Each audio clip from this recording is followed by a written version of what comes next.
can't just be, he's a bully, he's a piece of shit, I hate him. Why is he talking about this publicly? If you're going to come out and say that you have a really deep-seated hatred for one of the two people running for president, you're going to express yourself about it and alienate 50% of the country, which it seems like it is. You're going to have to do better than that. You should have some specific things. Like he did some real estate deals with people in New York. Let me tell you what he did to fuck people over. I would love to hear it. He did this and that. Robert De Niro's 29-year-old child, Aaron, has come out as transgender. When the press asked her for comment, she said, "You talking to they, them?" Greg Gutfeld and Joe Rogan just went off on Robert De Niro, and they did not hold back. You could call it method acting, sure. But if you've ever wondered what happens when two guys with zero chill and a microphone run straight into full-blown Hollywood ego, buckle up. Greg Gutfeld and Joe Rogan turned Robert De Niro's serious tone into a full roasting session, and it was hotter than his morning cappuccino. You're going to love this. Hit play now before it mysteriously disappears, because watching a Hollywood legend get humbled live like this, it's something else. Nothing I like more on a Sunday than some old guy spewing F-bombs. This guy should not be president, period.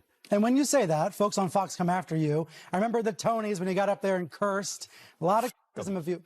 Okay, well, you know, this is cable, so it's not an FCC violation, but it is still a Sunday morning. That was Bobby De Niro promoting his new movie, Grumpy Old Man 7, More Strained Peas. There was a time when Robert De Niro was the definition of gritty film. He felt like a dark back alley in New York, intense, quiet, and impossible to ignore. Just one look at him on screen, and you could almost hear that famous line, "You talking to me?" Now, he feels more like the unofficial mascot of Hollywood's Meltdown Club. From feared mob boss to headline-making controversy, something clearly changed. And without even breaking a sweat, Joe Rogan and Greg Gutfeld just turned him into the punchline of the year. When two guys with completely different styles suddenly team up and aim in your direction, that's when you know it's serious. For anyone confused about what just happened, think WrestleMania energy. Loud, dramatic, and impossible to ignore. And De Niro, how stupid is he without a script? Isn't that amazing? I used to think, wow, that guy's brilliant. But once you take the words away from him, he is so stupid. Then when he goes, impeachment will make America great again, and everybody's, how intellectually deprived he is. He's a coke-addled simpleton, without a script. It is hysterical. Does he have a big coke problem? I just read that article that you sent me about the last nights of John Belushi and how De Niro was there and just basically partied with him and then split. And it's just like, now I just think of him as a really stupid guy. If he's feeling fired up, Robert acts like he's been chosen as the voice of political wisdom and public morality. But lately, the only thing he seems to have mastered is shouting into a microphone like it's a competition. This is the same man who once owned a room with nothing but silence and a single stare. He didn't need volume. He didn't need notes. Just presence. Now, to unload on whoever's in charge that week, it feels like he needs 3 espresso shots and a regular people. At this point, Robert De Niro feels like that uncle at Thanksgiving who never leaves the table and won't stop talking politics. Except he also has unlimited access to late-night TV. He's like your grandpa's Facebook page, just with Oscars on the shelf. You'd think after winning an Academy Award, a man might relax a little, not De Niro. Instead of slowing down, he doubled down. Now it feels like he's shouting into the void, waiting for applause just to prove he's still in the spotlight. Robert De Niro, there's something about being a star where you think your opinion's more important than anybody else's, and you can go give a press conference, and he obviously has been very vocal from 2016 that he hates Trump for whatever reason. Maybe they have some personal thing. You think Trump ever threw a punch himself or took one? This guy who ran and hid in the White House bunker when there were protesters outside? No way. Now he's like holding press conferences. Now everyone's heckling him everywhere he goes. That's so bad. Like instead of just being this cranky old liberal, now you're this guy that is yelling at other people that are Trump supporters, and they're yelling at you. Like you've opened yourself up to this nonsense. Why? And be gentlemen in this world, the Democrats, you are gangsters. You are gangsters. Between wild conspiracy stories and elk meat recipes, Joe Rogan, who already loves poking fun at people, simply couldn't let this one slide. I mean, when Robert De Niro practically puts himself on display, seasoned in smugness and spinning slowly over the fire of irrelevance, What do you expect? When a man once known for quiet intensity suddenly becomes the loudest voice in the room, that's not growth, that's a cry for attention. Rogan didn't even need a long rant. Half the punchline was just the confused look on his face listening to De Niro try to sound deadly serious about anything post-1999. That reaction alone could fuel a week's worth of jokes. And then you have Greg, whose whole brand runs on sharp sarcasm. De Niro basically served himself up like an all-you-can-eat buffet of awkward moments, and Greg grabbed a plate. It's like watching someone proudly wear their own meme on a t-shirt. After De Niro's latest public meltdown, you can almost hear Greg thinking, well, Hollywood's grumpy grandpa just clocked in again. These days, De Niro acts like he's campaigning for the title of America's most self-important man, but nobody's handing out that job. The only real response he's getting now is the sound of collective eye rolling. Now let's get to the real punchline, De Niro's dive into politics, because clearly what the world was missing was another millionaire giving lectures about tyranny while standing in front of a velvet curtain. He'll tweet about climate change from a smartphone built overseas, then hop into a chauffeur-driven car on the way to some luxury getaway. And somehow, that's presented as bravery. Bravo. Nothing says revolution like sipping a $500 bottle of wine while scolding the middle class for not being enlightened enough. And if you think that's peak irony, hold on. This is the same actor who once disappeared so deeply into roles that you forgot who he was. Now he just plays himself, louder, angrier, and fighting to stay focused long enough to finish a thought on live TV. These days, he's clinging to relevance like it's the last cannoli at a mob wedding. If there were an Oscar for least self-aware use of a public platform, he'd win it 10 times over, and probably still thank Martin Scorsese in the speech. This is what moms call bad language, or what producers call great TV. The plan, get an irrational figure at peak derangement and goad him into snapping. It's like cabaret for the chronically obsessed. It's like when you were a kid and would pull wheelies on Old Man Johnson's front yard. Finally, he just cracks. He's holding a spatula, chasing you around in his open robe. That's the De Niro CNN business model in a nutshell. Money for nothing and clicks for free. Of course, the real story is how accusations of Trump's nutty behavior always ends up with the accusers acting nuttier. De Niro calls Trump crazy as he goes crazier. The real tragedy? He's starting to look like a parody of one of his own characters. Every time he speaks, it feels like a method actor doing improv with no script, no direction, and no idea where it's going. You almost expect him to start yelling about something random and switch accents halfway through the rant. In record time, he went from feared mob boss energy to that loud guy at a wine tasting who won't stop arguing. And honestly, Greg and Joe Rogan didn't even have to twist the knife. De Niro was already doing the damage himself. They just pointed at the cracks and let the audience connect the dots. Because when someone turns into a parody of their former greatness, you don't even need punchlines. Just a mic and a spotlight. And wow, he handed them enough material to last months. There's a big difference between aging with grace and going on cable news sounding like you're mad at the remote control. The man who once defined quiet cinematic intensity now just growls through interviews. And this isn't subtle, it's loud. In less than 5 minutes, he basically delivered a masterclass on how to go from legend to living meme. One day it's powerful performances, the next, it's like he looked in the mirror and thought, you know what? Let's be the over-the-top villain in a Hallmark version of Taxi Driver. Business is just being a real person talking shit. Yeah. The professional shit talkers. Yeah. You know, having fun, being silly, talking shit about things. And actors are not that. They're weird people, man. And the one thing that's harming them in Hollywood is that they get exposed for being who they really are. And a lot of these people that pretend to be all, you know, clean cut and you find out they're into freaky shit. And, you know, it's like. And it's easier to expose stuff now because. Let's be honest. De Niro's recent work hasn't felt like a bold new chapter. It's been more like a slow slideshow of past glory. And the acting, if we're still calling it that, sometimes feels low energy. Like a machine that's not fully plugged in.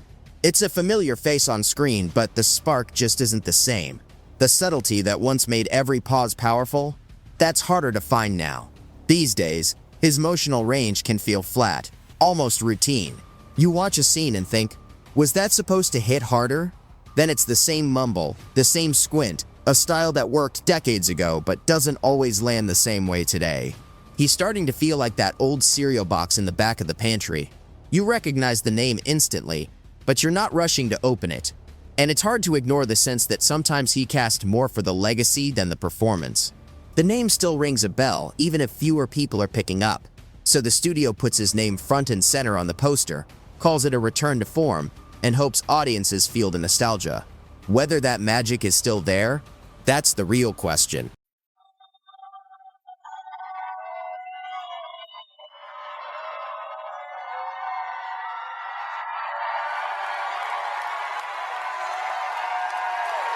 It's no longer down with Trump. It's Trump.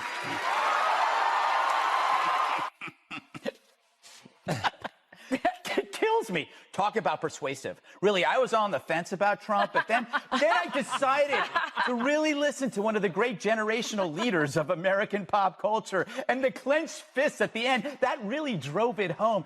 It looked like he was pressing a 2-pound weight in a Jenny Craig commercial. Oh, my God. Look at it again. It's so cute. It's like he found out the restaurant serves Jello. But it's the lectures that really push this tragic comedy over the edge. Like the ghost of old Twitter threads come to life, De Niro, who once made his name playing violent criminals with their own twisted code, now spends interviews ranting about ethics and morality. It's like watching Gordon Ramsay hand out anger management tips while trying to be society's moral compass. You're never sure whether to check your carbon monoxide detector, laugh, or cry. And here's the ultimate irony. Robert De Niro preaching about civility. The same man who spent 30 years playing mob bosses, hitmen, and loose cannon psychopaths is now solding the world. It's like Walter White criticizing someone's business ethics. Sure, I may have cooked meth, but your accounting is sloppy. The audacity is almost impressive. Almost.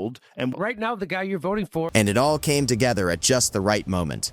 The more seriously De Niro tries to act in a satirical setting, the more absurd it becomes.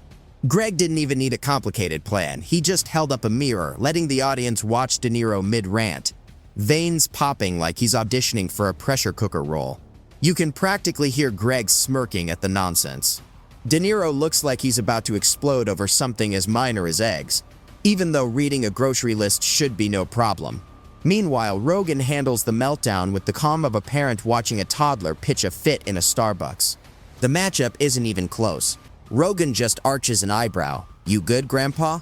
while De Niro erupts with righteous fury. It's like watching an angry squirrel yell at a bear. Completely entertaining, not threatening, just a lot of screeching and over-the-top bravado. Resistance had run out of script. It was just another role without dialogue, so he had to improvise.